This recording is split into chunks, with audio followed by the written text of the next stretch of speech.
What's going on, YouTube? JT Reborn here, and welcome back to another edition of my DC comic book reviews. And in today's video, we're talking about Batman Urban Legends number 8. So, Batman Urban Legends, what do I say about this title? The last two issues of it have just been kind of, I guess, lackluster compared to some of the earlier stuff that I saw in the Urban Legends thing. Really, ever since Chip Zdarsky was kind of taken, like that Red Hood storyline finished, I feel like Urban Legends hasn't quite matched the amazingness as it was earlier on. And that kind of carries over into this month. This month, there's only really one story that I personally liked. The other stuff, it just felt, I don't know, it didn't really connect with me so much. There was the Batwoman and Cassandra Cain one, which I thought had a bit of an interesting setup and mystery, and I like seeing this kind of dynamic duo going on a bit with Cass and Kate. So I think if you're a Cassandra Cain fan, this one's definitely like worth checking out just for that story. Then we had this Professor Pyg storyline, which was just kind of pointless. It just a Three Little Pig storyline, but Batman is basically the big bad wolf, and you have Professor Pyg.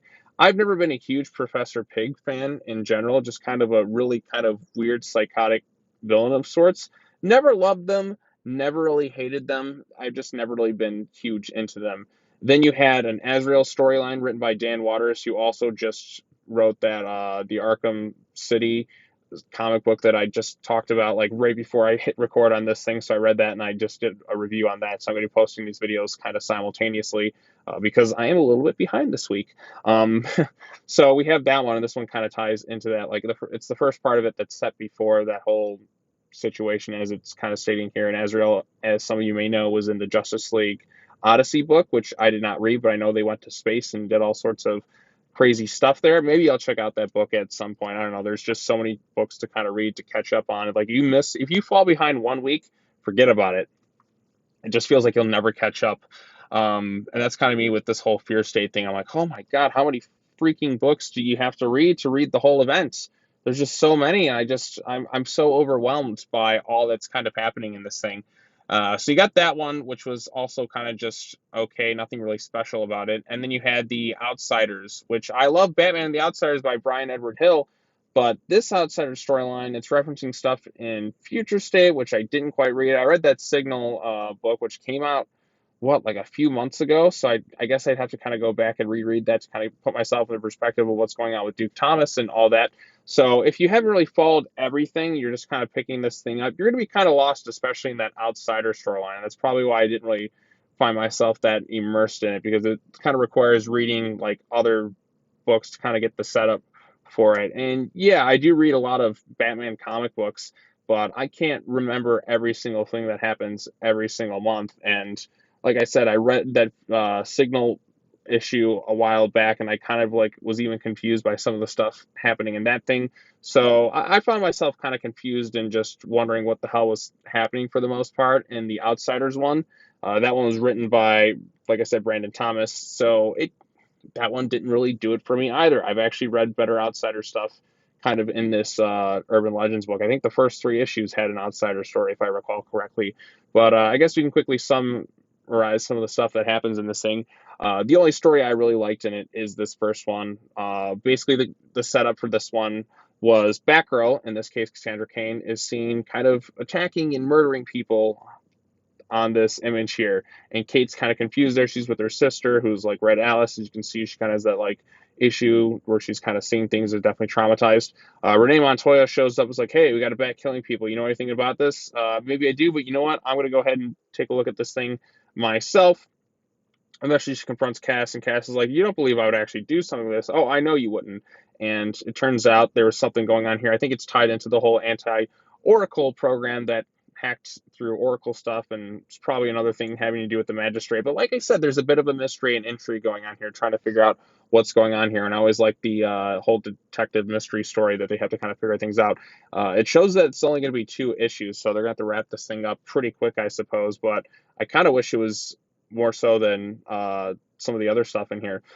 But yeah, it just kind of leaves on a bit of a cliffhanger type ending where her sister kind of gets attacked, and they got to try and figure out this whole disinformation situation. So that one was pretty decent. The next is the Professor Pyg one, which is just Three Little Pigs but with Batman. So it's kind of I guess, an interesting twist with interesting looking artwork. But like I said, it's not really worth checking out. Then you have the Azrael one. Batman comes to check on him. He talks about how he was in space and all this stuff. Batman basically is like, no killing. Azrael goes and checks something out. And then there's like kind of this crazy, like undead-esque person looking here. So he's got to figure something out here. What's going on with this whole situation? And again, they reference the story takes place before the events of Arkham City #1. So I just read that thing.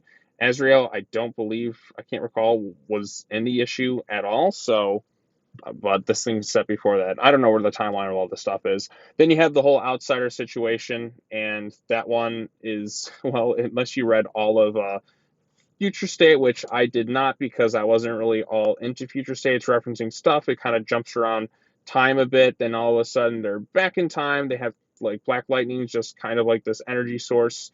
Duke Thomas is apparently fighting in the center of the freaking Earth. Uh, I guess they're in the Hollow Earth or something. I don't know.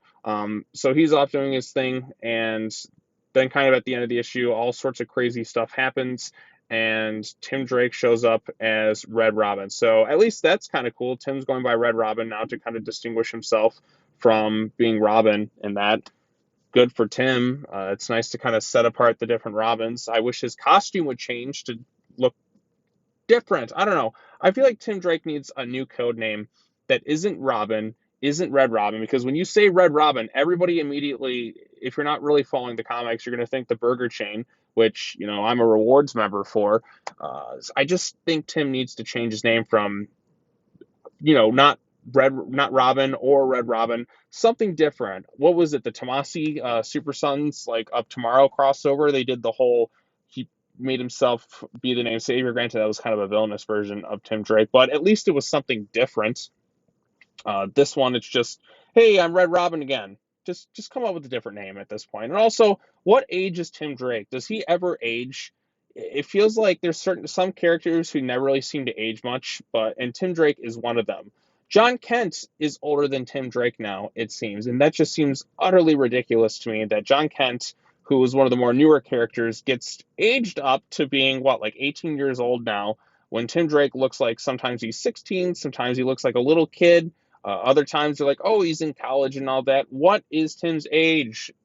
Make him older for crying out loud. If Damian's aging up finally a bit, Tim should be aged up too. So that's just a little nitpick rant I kind of have about this whole situation with Tim Drake's character. Give him a cooler new name, or not Drake, the Duck, like Bendis did in Young Justice. That's fucking stupid. What's your code name, Drake? No, that's your last name. What's your superhero name? I'm just Drake. Oh, so you're Tim Drake. Your secret identity is meaningless. Stupid. Just stupid. Yeah, there's just a lot of dumb there. But yeah, this issue overall, the only thing I really liked was the Batwoman and Cassandra Cain storyline. Everything else, I just didn't really quite care for. I was kind of confused as to what was really happening in the Black Lightning and the Outsiders type storyline, mostly because they were kind of referencing all sorts of events from all there. It's not as easy to get into as the other stories in this thing. But that's kind of on me for not necessarily reading and remembering all these stories that kind of happen. So it just didn't really kind of work for me because it's not an easy one to get into. So I would have to kind of go back and read a bunch of future state stuff, I feel like, to understand a lot that was kind of happening in that particular issue. And I just don't feel like it. So this is my personal preference for this thing. Again, when you're reading an anthology book like this, there's going to be references to other titles, and I don't read every DC comic book that comes out. That would cost a fucking fortune to read everything unless I did it kind of illegally. Nobody's sending me shit. Like some people get like early comic books sent to them all the time, and I'm like, well, I covered all this stuff. Where's my free review copies to review? I don't get them, so I guess DC doesn't like me. But yeah, like I said, I don't get early copies to kind of talk about. Maybe I need to put together a website or something. I don't freaking know. I'm paying for all these comics, and then I'm talking about them as I'm going through them. So yeah. All right. Well, that's all I have to say about Batman Urban Legends #8. I'm only here for the cast content. So, or if your last name's Kate Kane or Cassandra Cain, like if it's Kane in some way, that's what I'm here for. So, Batwoman, it's just cool to see her and Cass teaming up, and that's kind of it. Another Fear State-esque tie-in to talk about, and Fear State's just exhausting. I'm just exhausted with so many Bat-related titles at this point. I'm just getting fatigued just keeping up with all this stuff. So, yeah. All right, well, thanks for watching the video, everyone. What did you think of Batman Urban Legends number 8?